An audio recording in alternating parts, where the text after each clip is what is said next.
What would it feel like to be stolen from your home? Chained like cattle? Sold like property? Shipped across an ocean to live and die in bondage? This is not a story from a nightmare. This is real history. The Atlantic slave trade uprooted over 12 million lives, and the world was never the same again. Between the 15th and 19th centuries, the slave trade became one of the most horrific, yet most profitable systems in human history. But how did it begin? Why Africa? Who built this system?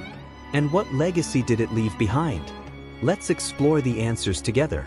Our journey begins in the mid-1400s, when Portuguese explorers reached the West African coast in search of gold, spices, and trade.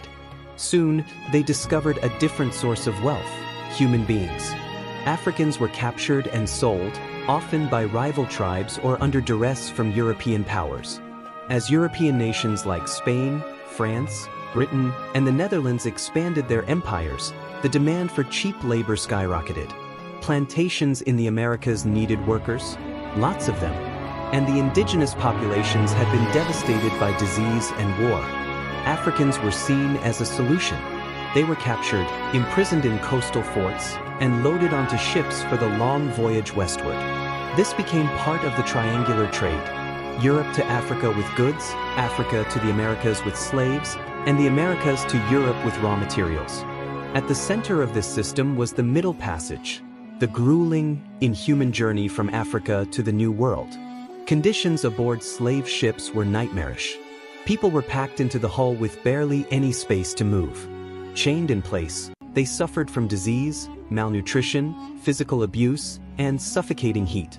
The air reeked of death and despair. Many didn't survive. Historians estimate that around 2 million Africans died during the Middle Passage alone. Those who lived arrived in places like Brazil, the Caribbean, and the American South, only to face a lifetime of brutal slavery. They were sold at auctions like livestock, stripped of their names, families, and freedom.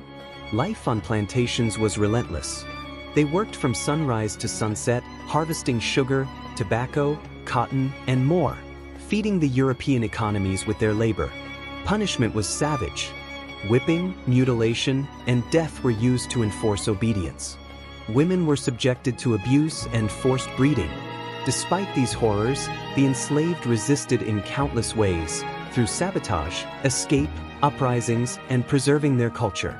Some formed maroon communities, hidden villages of escaped slaves. Others led revolts, like the Haitian Revolution, which made Haiti the first free black republic in 1804.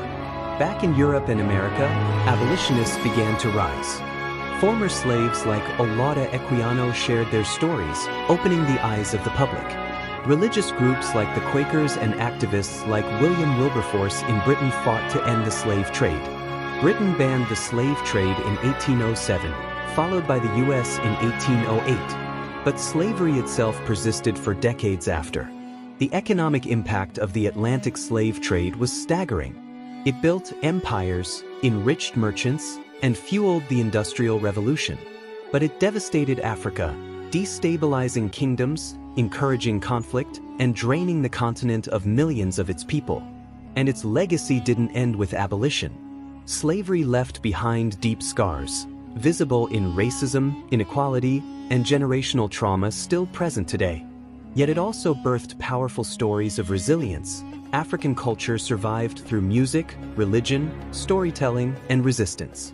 Today, the descendants of the enslaved carry the memory of that pain, but also the strength of those who endured. To understand the Atlantic slave trade is to confront one of the darkest chapters of humanity, and to ensure that such cruelty is never repeated. Remembering the past is not just about honoring the dead, it's about building a more just and conscious future. Never forget,